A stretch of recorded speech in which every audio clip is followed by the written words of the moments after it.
Hello, lovely sewing friends. I hope you guys are doing well. I am, because look.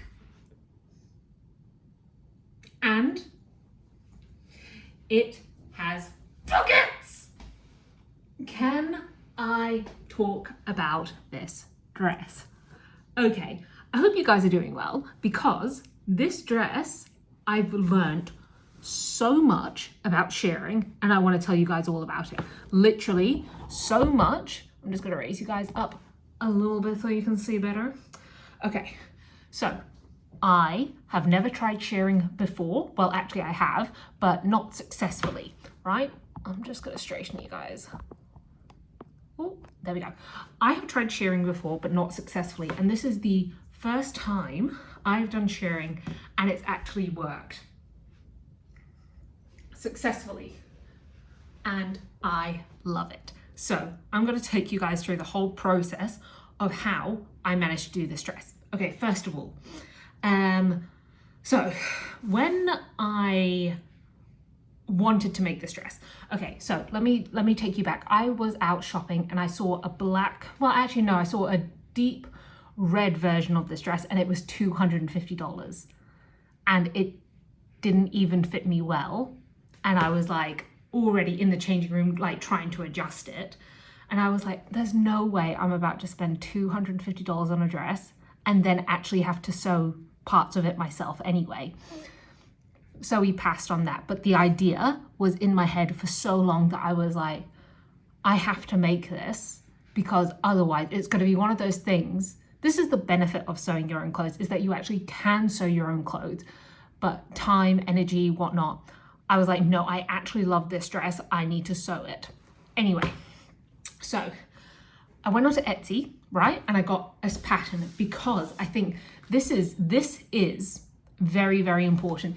Investing in a sewing pattern that has been tried and tested and works, and also investing your money, also we love the sewing community, is that you will actually sew it because you've already bought the pattern. Of course you're going to sew it. So I went and got this Gaia dress, and I'll definitely put the link below. I think, like just from memory, it's broken up into two sizes. So there's like 0 to 8 and then 10 to 16 or whatever. So I'm going to put the exact one that I bought in the description below. So if you want to get that, I think it was like $25 or something. So worth it, obviously. Anyway, love this. I had a read through and it seems pretty like straightforward and basic. And one thing with shearing that I didn't really take into consideration is that you shear the fabric and then cut it out rather than cutting out your pattern pieces and then shearing it. And there was a very good reason for this, as I discovered. But I went up to my local fabric shop and I found some fabric. And these are the considerations I was looking into when getting fabric. Number one, it actually has to look good gathered. So patterned fabric, I would stay away from if you've not done shearing before, or you're not too sure about how it's going to look like sheared, because the pattern might look lovely flat, but once it's all sheared up, it might get distorted. So that was one thing I was looking for. Another thing I was looking for is anything with stripes or checks or anything with lines. Any mistake that I made with my shearing, you're going to be able to notice it because it'll look slightly warped. So that was something I was concerned about. And then another thing that I had the amazing forethought to think about was, how is it going to look? Does it hold a crease? Is it going to, once everything's sheared up here and then it goes from shearing to non-shearing, is this all here going to hold? And also, will it crease so much that I'm going to have to iron it every single time? Because that affects the wearability of the garment. And I actually want to wear the things that I make. So I had to make sure to get something that doesn't have a pattern, doesn't hold a crease, and won't look warped if I mess it up. So I went round, and one thing you can easily do in a fabric shop is go around and just scrunch the fabric, because you'll be able to tell very quickly if it holds a crease. So I decided, well, I really wanted a linen, but I needed 2 meters for this dress. I ended up buying 2 meters and then 0.7 again. So all up around 3 meters, but I'll tell you about the meterage in a minute. So I originally needed about 2 meters was how much I was needing. And linen at the moment is like $34, $40 a meter. And for something that I've not tried before, and I'm not sure how I'm going to go with it, new technique and everything, I was like, oh, I don't really want to invest that much money into really beautiful fabric like linen, plus linen creases. I'm going to go with a synthetic, give that a go and see how that behaves. So obviously I went with this beautiful red, and it's very similar to what I'd seen and I'd liked, so I'd know I would wear it and I look good in red. So there we go. And then what I did is I bought, I think originally I might have bought like 2.2, 2.5, because I knew I needed to do some experimentation with it. And this is what this is. So what I did was I brought my fabric home, and I loaded up a whole bunch of my bobbins with the shearing elastic. Now, for those of you who don't know, shearing elastic is basically a thread elastic, and it's quite thin and quite stretchy, and that's what gives the shearing the stretch effect. So I originally had a white shearing elastic, but I lost it. So then I went and bought a black shearing elastic. And what you will see with these examples I'm about to show you is that it didn't really matter what color I chose, because it actually doesn't show up through the fabric. Obviously that would be different if you're getting a shearer, literally a more translucent fabric. However, it didn't really matter for me. The one thing that I did pick up on though is that the top thread that you're going to use has to kind of color match your fabric, otherwise you will be able to see it. Anyway, got my shearing elastic, loaded it onto my bobbins by hand, and that's just so that you don't load it onto the bobbin with like a lot of tension, because what you want is you want the bobbin to hold the elastic, not like not be so dense with the elastic, because that will affect the shearing. So once I got that all sorted, some top tips when it comes to your sewing machine settings. I found it best for my machine that I was using at the time. I was using a number 2 tension, so quite a low tension. That helped the gathers. This is what I've learned.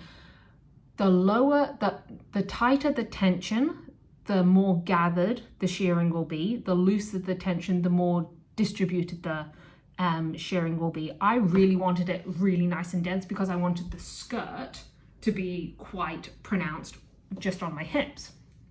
So that's why testing is very, very important. And then, so my tension was at a 2. My stitch selection was obviously straight stitch. And then my stitch length was at a 4. What else? Yeah, that's about it. And so what I did, I watched a whole bunch of YouTube tutorials and everything. And what I did first of all is I got my piece of fabric and I just tried it to see if it worked. And it did, surprisingly. So this was one of my first tester pieces. And it's a really beautiful effect. And I really love the way it turned out. So you can see here, I've got a black shearing elastic on the back, but you can't see it. You know, it doesn't show through. So that was really good to know. Also, on a bunch of sewing tutorials, they told me to use like tailor's chalk or tailor's wax or a fabric marker and mark each line of shearing that you're going to be doing back and forth. Now, for the effects that I wanted them all tight, quite narrow and quite tight together. So what I ended up doing was using the edge of my sewing machine foot. So each line of shearing on this dress is 0.5 centimeters away from each other. Or no, actually I think it's 0.7. It's 0.7. And I was just like, I'm not going and marking 0.7 along like 2 meters of fabric. This is going to take forever. I'm just not going to do it. I'm just going to use the edge of my thing. And it turned out fine. Obviously, the bigger pieces of fabric that you do, the more distorted it will see if you're not careful.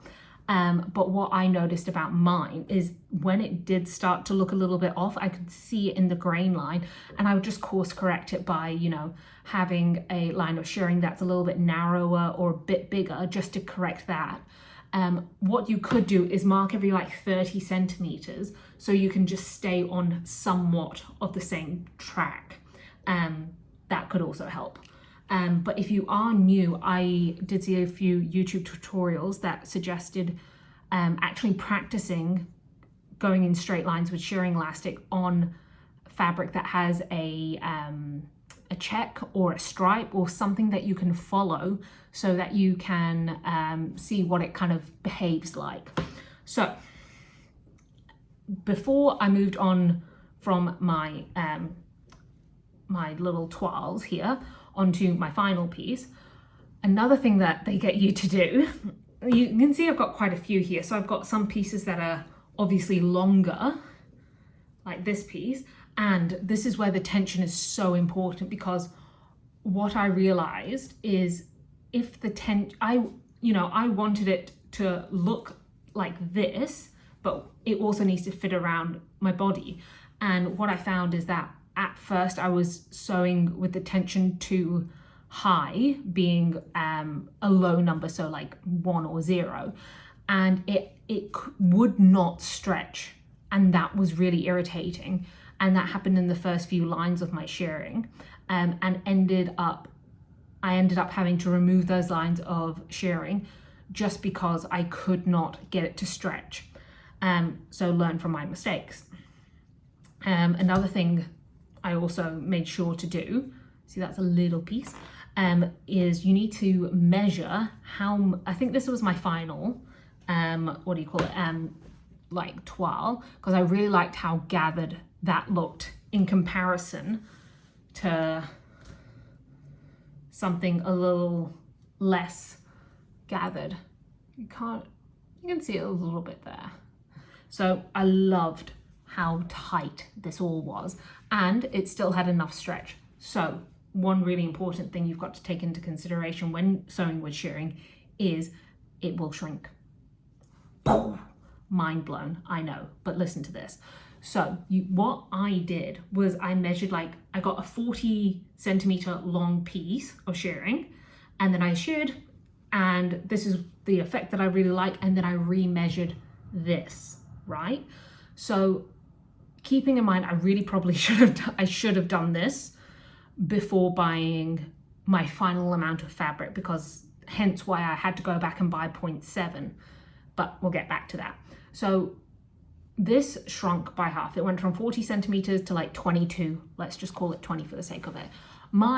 The widest part of this dress with the pattern and everything was 1 meter. So I was going to have to shear 2 meters of fabric to get just 1 meter-ish of usable sheared fabric. And that is when I was like, oh my God, I essentially need to go back to this fabric shop and buy another piece in 2.5 centimeters just to be on the safe side, because I would hate to have sheared all of this elastic into this top dress and then be like, 5 centimeters short, or and yes, I could stretch it and everything, but like, I want to get this right. I really want to get this right, especially with how much it took 4 nights to do just the bodice, right? So do your toiles of your shearing elastic first, see how much you need with the pattern, and then go buy your fabric. So anyway, we now have our fabric. I've got my pattern, and because I've never sewn with sheared fabric before, I didn't really know what to expect. So I was kind of going through a bit of trial and error, but always I was making sure that I was cutting the largest size possible and then chipping away at it. And you'll probably be able to see this so this is I this was my original pattern piece out here, and then I tapered it in, and then I went straight for a smaller size in here. And I know I definitely changed the neckline and the arm curve as well, but that was purely because I wanted it to sit fairly high up. I love this really like tight fitted part here. So yeah, I definitely started off at the bigger size, pinned it, tried it on, and then I just kept on narrowing it further and further in until it was how I wanted it. So what I did, instead of sewing with 2 meters of fabric, what I did is I cut it in half. So I had 2 1-meter pieces, and then I spent 2 nights on each of them shearing back and forth. And if you're wanting to know how to start and stop, first of all, when you start shearing, always backstitch. And then when you get to the end, I'll show you on this piece here. What you do is you essentially pivot, sew down, and then pivot again and sew your next line of shearing. So I learned a bunch of new ways to sew with shearing elastic when I was doing this, because I never thought you could backstitch. I thought that would mess up all the gears in your sewing machine, so that was good to know. So anyway, after I've got my 2 pieces, I actually got my couch cushions and I pinned my fabric square onto the couch cushions, and then I laid my pattern piece on top, and then I pinned my pattern piece to the fabric, took it off the couch cushion, put it on my tabletop, and then cut it out. Now, another assumption that I had when I was sewing with shearing elastic is that I thought as soon as you cut through that shearing elastic, the whole line's gonna unravel, as you would mainly think it would. But no, because of the top thread, it essentially like holds the shearing elastic in place. So I kept this piece here, and yes, it does unravel a little bit, but like not enough. You'll see here.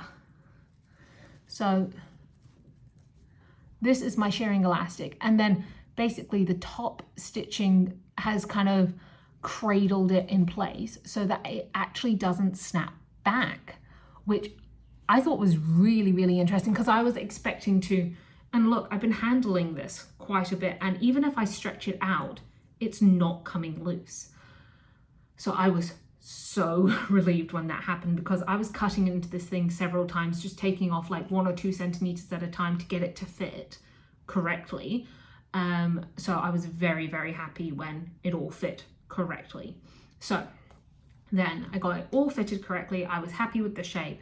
And then what I did was I used an overlocker. When the 2 pieces are flat, I used an overlocker to seal off all the edges, so that first of all, it finishes the raw edges, but also it prevents me accidentally loosening one of those pieces of elastic shearing. And then it's basically just a front and a back. It's super, super easy. One thing I did change on the pattern was that I did add pockets, and I think, I love it. I absolutely love it, especially with like a denim jacket and sandals for summer, perfect. But I did add pockets, and I think I know for a fact that I ended this shearing elastic a little bit higher up than on the pattern. I think on the pattern it comes down to about like right on your hips. I like it just above my hips, so I could add those pockets. And also when I sit down, it's not across the belly or anything, much more flattering for my figure and shape. So then when I was finishing off the neckline and the armholes, I was really worried about this, but because I had already overlocked everything, I knew that like worst case scenario, I'm just gonna have to do a little bit of unpicking. So for the armholes, what I did was I just folded it over once, and then I just did a zigzag, and that was enough. But when it comes to the neckline, what I discovered is when I was overlocking, I accidentally must have pulled it too far out. And because of the curve and the shearing elastic in here, what ended up happening is at the back, it was like that, you know, there was a lot more excess, around 8 centimeters in the back neckline.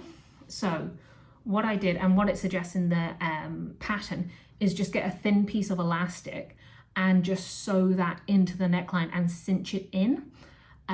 So that's essentially what I did, is I measured the whole neckline with the elastic, especially just the back. I did it in the front as well, but the first time I did it, the front was fine.